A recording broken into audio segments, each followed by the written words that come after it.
ينفع يجي الشتاء وما نعملش قرنبيط؟ انا عارفه ان في ناس هيقولوا ينفع علشان مش بيحبوه. طب مش بتحبوه ليه بقى؟ علشان ريحه الميه واحنا بنسلقه، ولا علشان بيتعبكم؟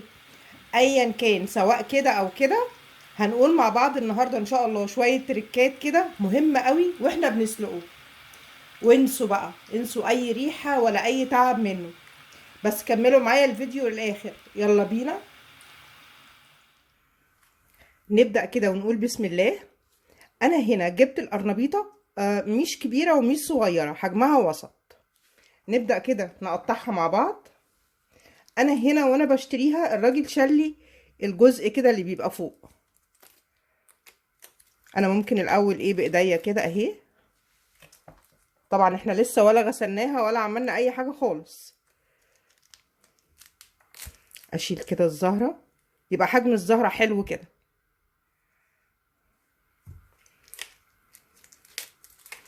هي تتقطع بالايد، مش لازم سكينه ولا حاجه اهي. بصوا، سهله قوي في تقطيعها، مفيهاش اي حاجه خالص.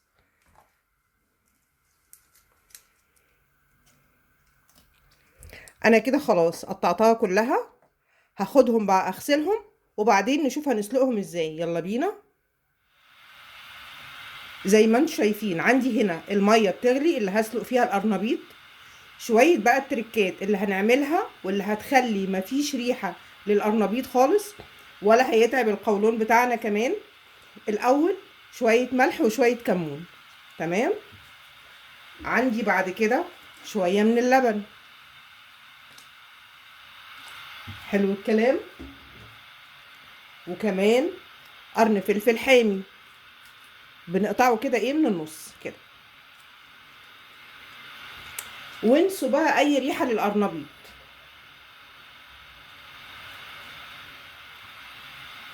وادي القرنبيط اتغسلوا بقى زي الفل اهو. هننزل بيه كده. هو مش هياخد وقت كتير في السلق، يعني هياخد كده بتاع 10 دقايق.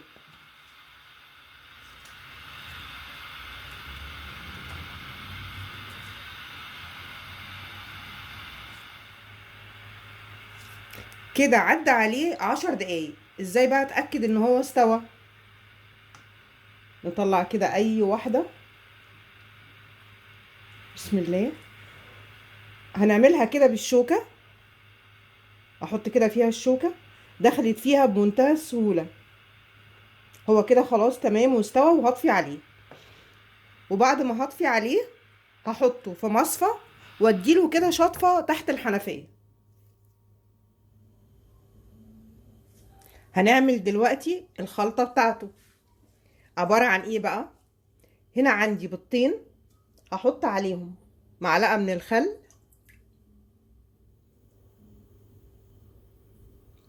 والتوابل اللي هنحطها.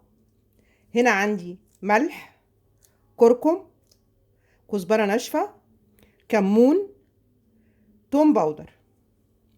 هنحط كله ده كده هنا، وهنخلط دول كده الاول مع بعض. بسم الله.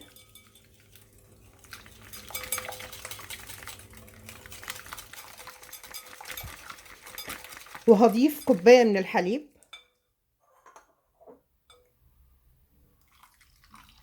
كده، وعليهم معلقتين من النشا، ومعلقه صغيره من البيكنج باودر. نقلب برضو دول كده.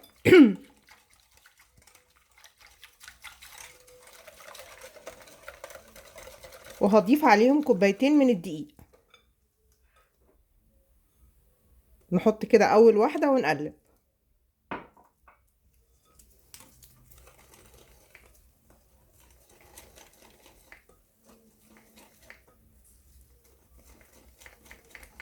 وادي التانية.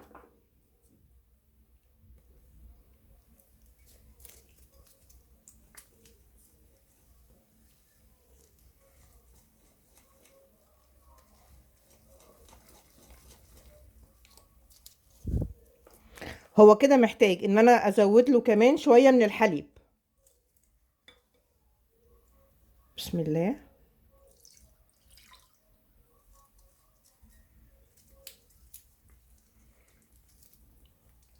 عشان انا محتاجاها يبقى الخليط بتاعها سايل، مش متماسك كده.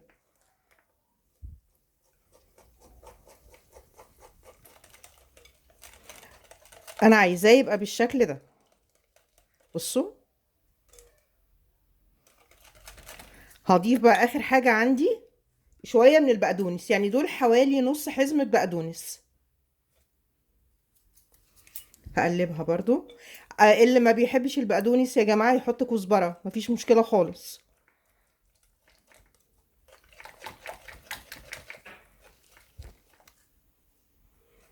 هناخد بقى دلوقتي الخلطة الجبارة دي، هنحط فيها القرنبيط وبعدين نقليه. يلا بينا.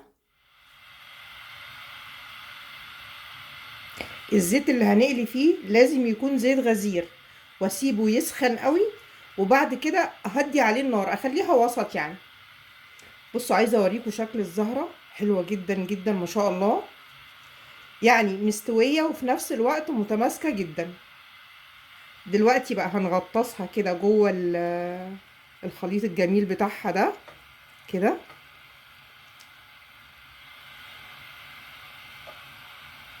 تبقى بالشكل ده كده. اهدي بقى هنا النار شويه عشان الزيت سخن خلاص.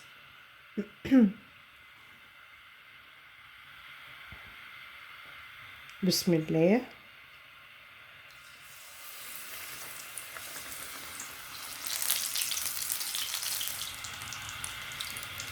هنقلب كده اللي اتحمروا.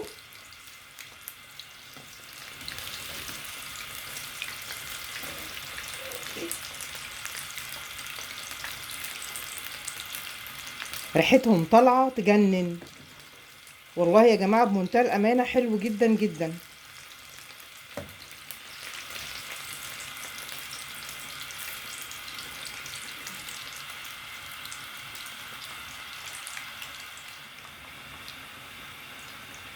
بصوا كده لونهم وجمالهم، حاجه يعني في منتهى الجمال.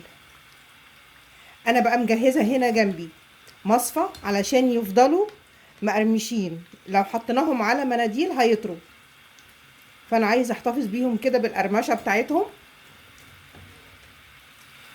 لون يجنن يجنن. ولا اي حد في البيت على فكره هيشم ريحه للقرنبيط بعد شويه الحركات كده، يعني اللي احنا عملناها كده وقت السلق.